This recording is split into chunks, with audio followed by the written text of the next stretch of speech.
Welcome to the On the Road with Al and Ivy podcast with your host, Al Handa, and featuring the music of Handa-McGraw International and the solo work of Mark McGraw.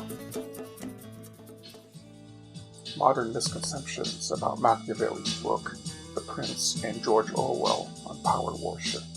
Machiavelli's book, The Prince, published in 1532, is one of the most famous studies about power, and his name became synonymous with the intricate and often immoral aspect of politics. It's not an accurate description of the work, which is actually a wide-ranging study of power, both past and present in his era. The Prince has been studied as much as any work since, and has been interpreted, paraphrased, taken out of context, or used as a label to justify unscrupulous or oppressive leadership.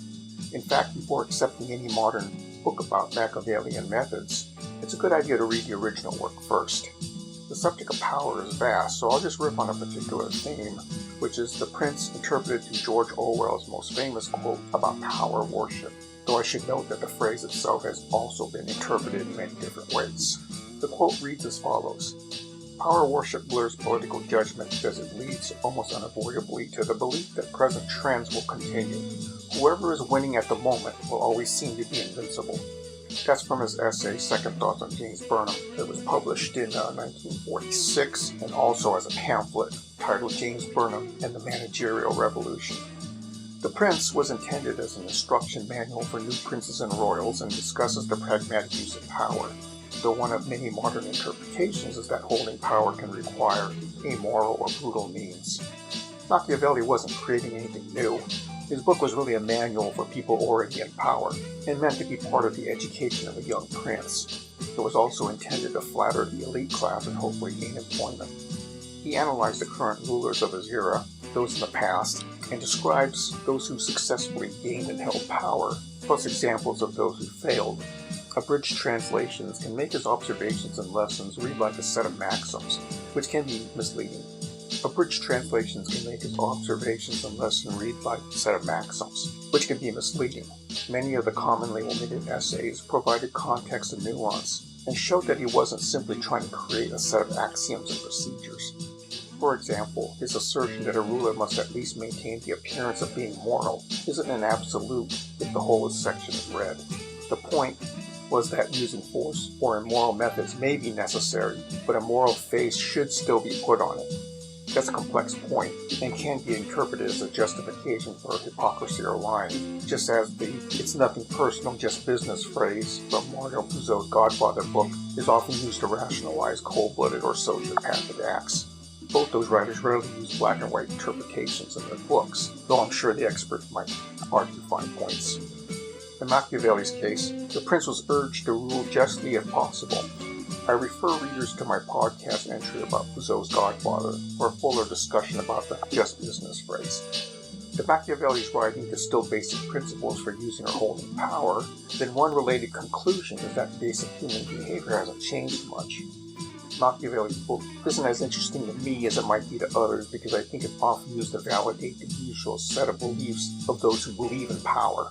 The book doesn't really tell you how to gain power as much as how to administer or use it. That's an important distinction, as that fits more into George Orwell's statement about people who think that people who are winning at the time seem invincible and have the secret to holding power. Machiavelli was describing the rulers of his era. At the time, Italy was divided into the equivalent of ancient Greek city-states, and that system was eventually replaced by intervening powers like Spain and France, who fought over territory and influence in that country. His writings weren't very useful against those bigger powers, except to the Vatican, who had to walk a fine line between those two Catholic powers. Though in Machiavelli's defense, his work was a manual for the type of elite class that existed in his time, which is very much like the ancient Greeks before King Philip, Alexander the Great's father, applied Clausewitz's later principles and used his army to unify the country by force instead of Machiavellian maneuvering. The book could appeal to those exercising some sort of power and want to get better at it, and it can be of interest for those who want to feel or experience power vicariously. Sort of a glimpse at the inner workings of the elite. One larger point that the Orwell quote is part of is that a power worshipper can also be someone who may criticize a ruler, but indirectly show admiration or fascination for him or her, or project a power concept into a process or situation. A good example of projecting power is how the concept of a food chain is often described, which is as an hierarchy as opposed to a symbiotic ecosystem. There's bound to be people who believe in the king of the jungle concept, who perceive the apex predators as being some sort of rulers or studs in charge. It's certainly true, for example, that the only animal that can take on a polar bear is probably another polar bear. But I once saw a nature documentary that showed a younger polar bear attempting to kill a walrus that was part of a herd. The bear was already weakened by hunger, which indicated that it wasn't a very successful hunter, or not experienced enough, and as a result, the larger walrus simply pushed the bear aside. The documentary then stated that the bear, as it began to grow weaker and starting to cry, was probably doomed to die of starvation. Now, in the minds of some, the polar bear should have automatically won, but most credible nature books and documentaries will point out that most hunts are unsuccessful. Most predators, as a general rule, mainly hunt down stragglers, or the older or sick animals. That's part of nature's plan, as harsh as that may seem, as it is a form of population control. Those animals that are prey are part of a larger ecosystem and have just as important a role as any predator. That's why nature doesn't evolve predators who can easily wipe out their prey, which would, of course, result in their own extinction. I should also note that I'm oversimplifying for the sake of brevity here. Getting back to Machiavelli, it basically has been perceived as a handbook for power, and it is sort of, but it's not the only handbook. The fact is the book doesn't have much application to many people except for perhaps management, politicians, or a ruling class of some sort. It was a book written to please elites and to flatter them. The book depicts a world with powerful people and masses of peasants and lower class people who are basically seen as a herd to be controlled or guided. That's a point of view that's bound to appeal to alpha types or those who feel they were born to rule.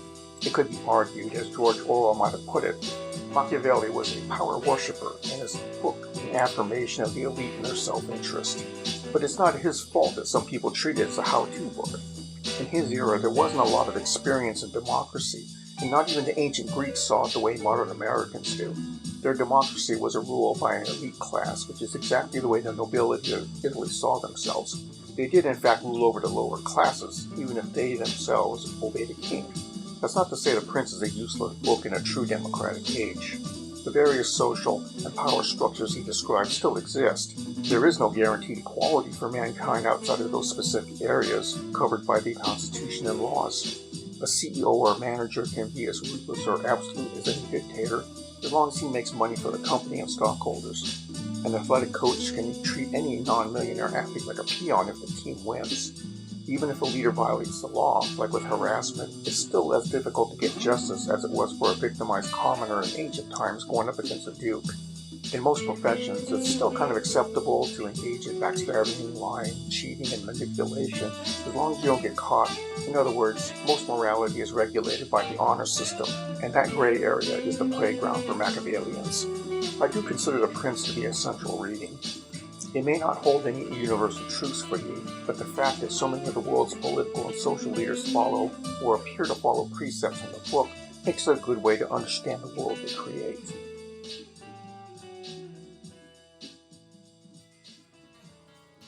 You've been listening to On the Road with Al and I, a collection of literary essays, classic book talk, and humor from the works of Al Handa on Bella, X, and Kindle Unlimited. This closed with some music by Handa-McGraw. Thank you for listening.